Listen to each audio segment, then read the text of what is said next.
Unlocking the full potential of your camera starts with understanding the three foundational settings: exposure, ISO, and aperture.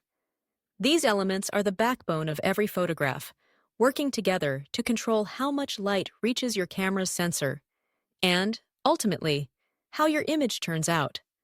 Whether you're capturing a sun-drenched landscape or a moody nighttime portrait, mastering these settings will elevate your photography from simple snapshots to captivating works of art. Let's begin with exposure. Think of exposure as the overall brightness or darkness of your image.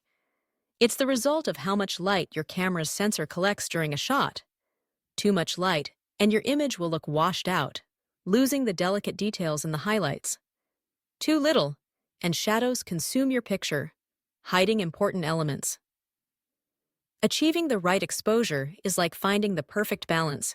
It's about making adjustments so that your photo tells the story you want, with just the right amount of light and shadow. One of the key tools for controlling exposure is ISO.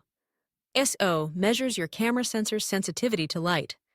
A lower ISO, such as 100 or 200, is perfect for bright, sunny days, producing crisp, clear images with minimal noise. But as the light fades, indoors, at dusk, or in the shade, you might need to increase the ISO. Higher ISO values make the sensor more sensitive, allowing you to shoot in low light without a flash. However, there's a trade-off. As ISO goes up, so does the grain or noise in your image. The secret is to use the lowest ISO possible for your conditions, adjusting upward only when absolutely necessary to maintain a clear, well-exposed shot. Next, let's explore aperture, a setting that not only affects exposure, but also influences your photo's depth of field. Aperture refers to the size of the opening in your lens, measured in f-stops like f1.8, f4, or f15. A wide aperture, a smaller f-stop number, lets in more light and creates a shallow depth of field. This is how you get those dreamy portraits where your subject is crisp, but the background gently blurs away. Conversely, a narrow aperture, higher f-stop number, allows less light in, but brings more of the scene into focus, making it ideal for landscapes where you want both the foreground and background to be sharp. These three settings, exposure, ISO, and aperture, form what photographers call the exposure triangle.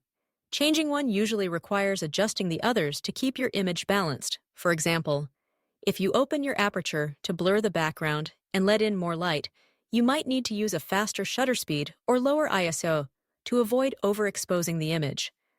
Mastering this dynamic balance is the key to creative control over your photography.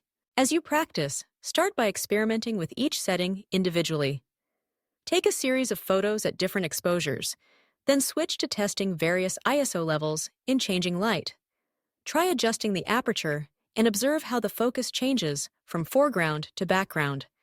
Document your results and note how each adjustment affects the mood and clarity of your images. Beyond technical settings, composition is what transforms a well-exposed photo into a compelling story. Use the rule of thirds to position your subject off-center, creating dynamic and balanced images. Explore leading lines, where roads, fences, or rivers guide the viewer's eyes through the frame.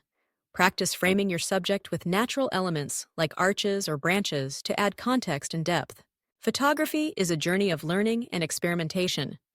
Join photography challenges, try new techniques, and don't shy away from creative risks.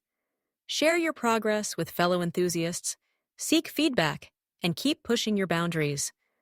With every shot, you're not just capturing a scene, you're telling a visual story shaped by your understanding of exposure, ISO, and aperture. Embrace the process and let your passion for photography shine through every image you create.